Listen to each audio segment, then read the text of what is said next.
Tarawih cepat tapi tidak khusyuk. Tilawah banyak tapi tidak dipahami. Bersedekah tapi menyakiti. Bukan seberapa lama kita beribadah, tapi seberapa dalam hati kita terlibat.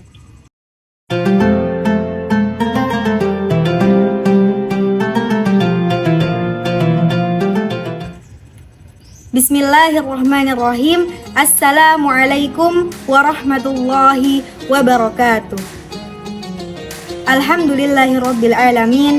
Wassalatu wassalamu ala asyrafil anbiya'i wal mursalin wa ala alihi wa ashabihi ajma'in. Rabbi shrah li sadri wa yassir li amri wahlul 'uqdatam min lisani yafqahu qawli, amma ba'du.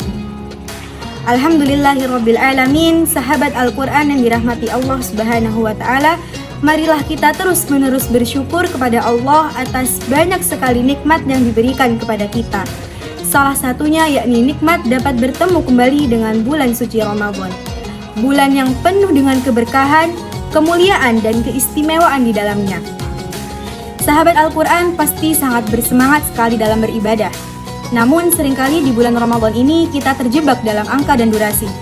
Kita bangga bisa khatam Al-Quran sekian kali, kita menghitung berapa lama kita berdiri saat sholat tarawih, atau menghitung berapa lama kita menahan lapar dan dahaga saat sedang berpuasa. Tentu sahabat Al-Quran, kuantitas dalam ibadah itu baik. Namun ada satu hal yang sering terlupakan, yaitu kualitas hati. Ada sebuah kaidah dalam beribadah yang berbunyi, bukan seberapa lama kita bersujud, tapi seberapa lama jiwa kita tertunduk saat berada di bawah.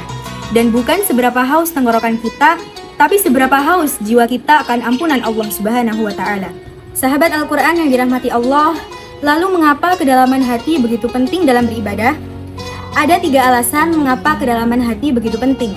Yang pertama, Allah Subhanahu wa ta'ala melihat niat, bukan penampilan luar. Dalam hadis Rasulullah SAW, beliau bersabda, Innallaha la yanduru ila ajsadikum wala ila suwarikum, walakin yanduru ila qulubikum wa a'malikum. Yang artinya, sesungguhnya Allah tidak memandang jasad dan bentuk kalian, akan tetapi Allah melihat hati dan amalan-amalan kalian. Hadis riwayat Muslim. Salat yang lama namun pikiran melayang ke urusan dunia tentu berbeda bobotnya dengan salat yang singkat namun penuh dengan rasa takut dan harap kepada Allah Subhanahu wa ta'ala. Alasan yang kedua yaitu mengubah ritual menjadi rutinitas.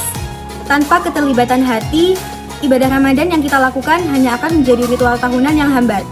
Puasa hanya akan menjadi diet, salat tarawih hanya akan menjadi olahraga malam.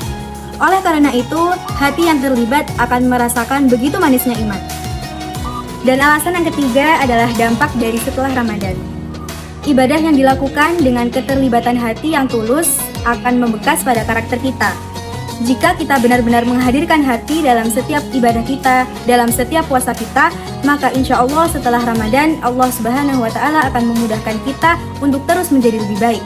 Kita akan terus merasa diawasi oleh Allah dan insya Allah karakter kita akan terus menjadi lebih baik. Lalu sahabat Al-Quran, bagaimana cara melibatkan hati dalam setiap ibadah yang kita lakukan? Yang pertama, hadirkan kekhusyukan. Saat sebelum melakukan ibadah, berhentilah sejenak dan sadari bahwa kita sedang berhadapan dengan Sang Penguasa alam semesta. Yang kedua, pahami apa yang dibaca. Ketika sedang membaca Al-Quran, jangan hanya mengingat target halaman saja, namun penting bagi kita untuk selalu memahami kandungan dan makna dari ayat-ayat yang telah kita baca. Yang ketiga, lawan gangguan. Lawan gangguan yang ada di sekitar kita. Di era digital ini, diri kita seringkali terdistraksi, baik oleh gadget maupun hal-hal yang tidak bermanfaat.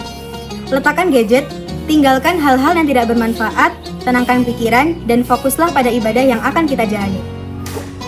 Sahabat Al-Quran yang dirahmati Allah Subhanahu wa ta'ala, marilah kita ubah pola pikir kita. Jangan hanya bertanya sudah berapa juz yang saya baca hari ini, tapi tanyalah sudah berapa ayat yang dapat mengubah perilaku saya hari ini. Semoga Ramadan kali ini bukan sekadar tentang waktu yang terlewati, namun tentang seberapa dalam hati kita terlibat dan seberapa dalam hati kita kembali dan bersimpuh kepada Allah Subhanahu wa ta'ala.